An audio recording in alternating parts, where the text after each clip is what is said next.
ada sikap positif terhadap pokok-pokok pikiran dalam pembukaan UUD 1945. Mau tahu apa aja contohnya? Simak video berikut ya. Sebelum kami mulai menjelaskan, izinkan kami memperkenalkan diri. Perkenalkan, nama saya Luputu Dewi Puspitawati, nomor absen 18. Saya Nikoma Ngayuri Skarati Handari, nomor absen 23. Saya Muhammad Firania Kusuma Dewi, nomor absen 17. Saya Nigusti Sayu Putu Indra Dewi, nomor absen 20. Dan saya Nikoma Tiara, nomor absen 25. Dan terakhir, saya Niputu Chandra Rismayanti, nomor absen 26.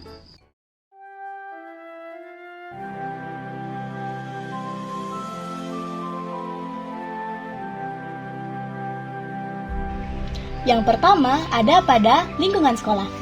Untuk pokok yang pertama, contohnya seperti ikut berpartisipasi dalam kegiatan sekolah, bisa juga dengan menjaga persatuan dan kesatuan dengan tidak saling membedakan, dan juga bergotong royong untuk menjaga kebersihan lingkungan sekolah. Untuk pokok yang kedua, contohnya seperti mendapatkan hak yang sesuai sebagai seorang siswa dan juga menghargai hasil karya orang lain. Pokok yang ketiga seperti melakukan musyawarah saat pemilihan ketua kelas maupun ketua OSIS, menghargai pendapat antar warga sekolah, dan juga memberikan orang lain kesempatan berbicara. Pokok yang keempat, contohnya seperti rajin beribadah, menghargai teman yang berbeda agama, dan juga tidak melarang maupun membatasi seseorang dalam melaksanakan kegiatan keagamaan. Selanjutnya, kita akan beralih pada contoh yang ada di lingkungan rumah. Contoh pada lingkungan rumah, pada pokok pertama ada menghargai sesama anggota keluarga, lalu hidup rukun serta sopan santun dengan saudara dan orang tua. Pada pokok kedua, ada saling menghargai perbedaan pendapat di antara anggota keluarga dan memberikan perlakuan yang baik ke seluruh anggota keluarga. Pada pokok ketiga, selalu bermusyawarah saat akan menentukan sesuatu, tidak merendahkan pendapat sesama saat bermusyawarah. Pada pokok keempat, ada rajin beribadah bersama saudara dan orang tua dan menjalankan perintah yang baik dari orang tua. Selanjutnya, kita beralih pada lingkungan masyarakat.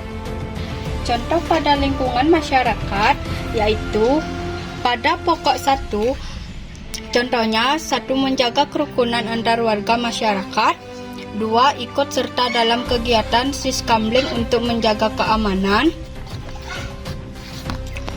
Adapun contoh pada pokok kedua, 1. Menghormati dan menghargai hak orang lain, 2. Menghargai hasil karya orang lain yang bermanfaat bagi kemajuan dan kesejahteraan bersama.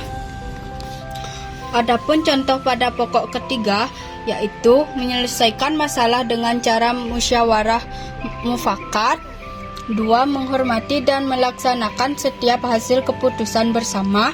Pada pokok pikiran keempat, 1. Membina kerukunan antar umat beragama, 2. Tidak bersikap atau berperilaku semena-mena terhadap orang lain. Adapun contoh nyatanya, seorang pecalang menjaga keamanan umat muslim Bali salat Idul Fitri. Selanjutnya, kita akan beralih pada lingkungan berbangsa dan negara. Yang terakhir, terdapat contoh sikap pada lingkungan bangsa dan negara. Pada pokok pikiran pertama, menciptakan kerukunan antar suku di Indonesia, lalu menghormati kemajemukan bangsa Indonesia. Pada pokok pikiran kedua, mengembangkan sikap adil terhadap sesama dan menghindari korupsi, kolusi, dan nepotisme atau yang disingkat dengan KKN. Pada pokok 3, menggunakan hak suara dengan bijak dalam pemilu dan pilkada, dan turut mengawasi kinerja wakil rakyat yang duduk di kursi pemerintahan. Pada pokok 4, tidak memaksakan suatu agama dan kepercayaan terhadap Tuhan Yang Maha Esa kepada orang lain. Dan yang terakhir, menghormati dan bekerja sama antara pemeluk agama dan penganut kepercayaan yang berbeda-beda. Nah, sekian contoh yang ada pada lingkungan bangsa dan negara. Nah, itu dia contoh-contoh sikap positif terhadap pokok-pokok pikiran dalam pembukaan UUD 1945. Terima kasih telah menonton. Dadah!